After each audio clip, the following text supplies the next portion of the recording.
Hey everyone, this is Dr. Ryan at Primal Chiropractic and Primal Elite Fitness. And in today's video, we're going to be breaking down my top 5 joints that I see that are limited in my clinic. Not only can they cause localized pain in that joint, but they can also cause compensation and create pain in other areas of the body.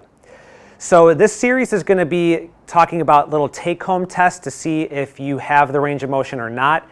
It's not necessarily going to be going over treatment, otherwise it would be way too long of a video.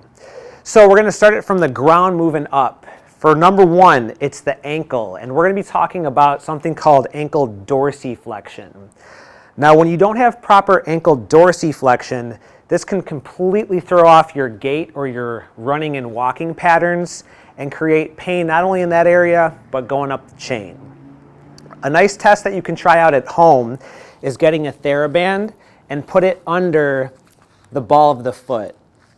From here, you're going to start rocked forward and you're going to slowly rock back, and your goal is to try to lift the ball of the foot off of the floor to allow the band to slide out from underneath you. Now, once you do that, you're going to stop and measure the angle. So we'll go over that right here.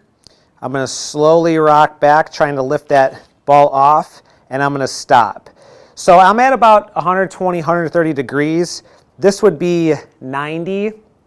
And if we're short of 120, 110, you can definitely start to get some ankle issues, potentially bunions, plantar fascia, knee issues, hip issues, because we're not able to properly lift up that foot while we're walking or running straight forward. So that's number 1. 2 is knee flexion. That's this motion. So a lot of people struggle to get into deep squat positions, or sometimes in certain positions on the floor. We want to have the ability to cover the calf muscle with our hamstring muscle. So if you are not able to get into a nice deep squat covering that calf with the hamstring, that's a sign that you really need to start working on improving your knee flexion. So see if you can do that. Joint number 3, we're discussing the hips. So most commonly, we move in the sagittal plane, flexion, extension, and those are the 2 planes of motion that we'll discuss today.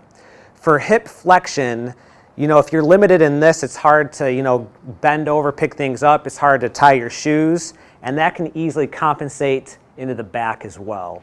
So a nice simple little test is you can lay on your back, and you're going to see if you can get the middle of the shin in line with the hip joint.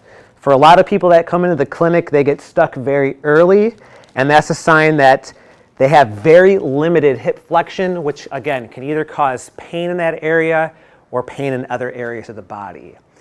Now, hip extension is just the opposite. It's moving this way, and we want about 30 degrees at least. If you don't have 30 degrees and you get stuck, a lot of people tend to overarch their low back, which can create low back pain from the actual hip joint. So a nice test that you can do, it'll be hard to see it at this angle, but you want to see if you can drive into hip extension without overarching your low back. So to show you at this angle, you're going to need a wall in front of you. You want to have the ability to drive forward through this joint and have a 30-degree angle without any overarching of the low back. Sometimes you need another person to tell you if you're doing that properly. Okay, the next one, the 4th joint, is not necessarily one joint, but it's all the little joints in the mid-back. Now usually when this area gets tight, we get stuck in forward flexion and we lose the ability to extend. So a nice sign to see if you have proper extension in your back is a nice simple test. You're going to get to a wall again, and you're going to want to see if you can touch 3 points to the wall. 1 is your tailbone, 2 is your mid-back, and 3 is the back of your head. So we'll start with the tailbone, mid-back, and the back of your head. You also want to make sure that the low back is nice and flush into the wall. You don't want a big overarch. So if you're struggling to contact all 3 of those, Usually it's the head, the back of the head that people struggle getting on the back. If the back of your head cannot touch the wall, you need improvement with spine extension. So opening up, getting out of that forward flexion motion. Fifth joint that we see all too commonly that's limited is shoulder flexion. So if you don't have 180 degrees of pure shoulder flexion, this can easily create a lot of shear stress in the shoulder, and I'll give you another example. So say you only have about 130 degrees of shoulder flexion, and you think you're reaching overhead, but now you're cheating and you're overarching in the low back to get to 180. That's a classic example where your shoulder restriction is causing your low back pain. So that's why we don't always focus and tunnel vision into the site of pain. We always try to see where people are limited to treat the person globally. So when we have 180 degrees with no overarch, this is nice, healthy compression, not only on the shoulder, but on the spine.